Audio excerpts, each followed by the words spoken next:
कहते हैं जब सत्ता का रसूख खत्म होता है तो पाप के घड़े को फूटने में वक्त नहीं लगता।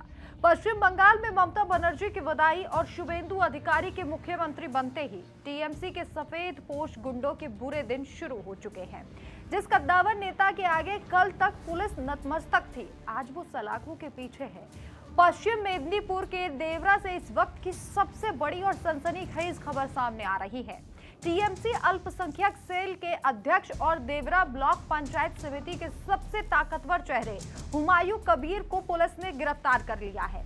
आरोप ऐसा कि सुनकर खून खौल उठे, एक महिला के साथ यौन उत्पीड़न यानी कि मोलेस्टेशन, जिसके बाद पुलिस इस गुंडे को घसीटते हुए थाने ले गई और जाहिर है मरम्मत भी जरूर की होगी, जिससे बंगाल की हजारों औरतों के दिलों को ठंडक भी पहुंचेगी।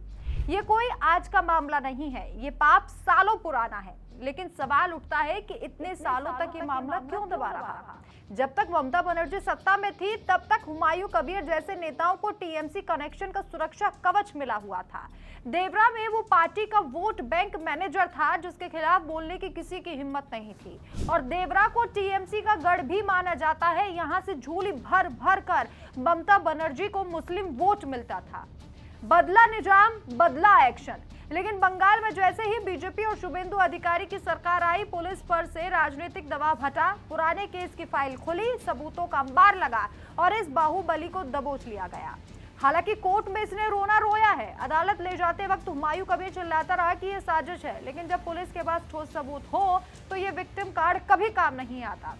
ये गिरफ्तारी सिर्फ एक नेता की नहीं बल्कि ममता बनर्जी के इस पूरे सिस्टम की नाकामी है जो सालों तक अपराधियों को पालता रहा है। जो टीएमसी विपक्ष में बैठकर आज भी महिला सशक्तिकरण का ढोंग रचती है, उसके अपने गढ़ देवरा में जमीनी हकीकत क्या थी? संदेश खाली से लेकर देवरा तक बंगाल की बेटियों को सिर्फ खौफ मिला है। ममता बनर्जी बंगला चाहे का सपना बेचती रही, लेकिन हकीकत में उनके नेता महिलाओं को शिकार बनाते रहे।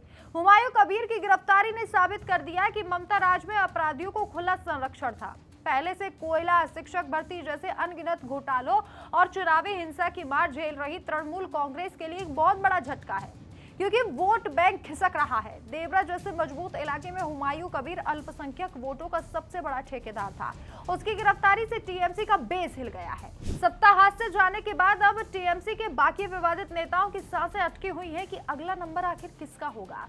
मुख्यमंत्री शुभेंदु अधिकारी ने साफ कर दिया है कि बंगाल में कानून का राज होगा, चाहे अपराधी कितना भी रसूखदार क्यों ना हो। हालांकि टीएमसी अब भी इसे राजनीतिक प्रतिशोध बताने की कोशिश करेगी, लेकिन बंगाल की जनता सब देख रही है। सत्ता हटते ही जिस पाप की दीवारें ढह रही हैं, उसने ममता बनर्जी के मॉडल गवर्नेंस का जनाजा निकाल दिया है। अब बंगाल की बेटियों को समझ आ रहा है कि उनका असली गुनहगार कौन था। आपको क्या लगता है, क्या शुभेंदु अधिकारी के राज में बंगाल के इन सारे सफेद पोश अपराधियों का हिसाब हो जाएगा?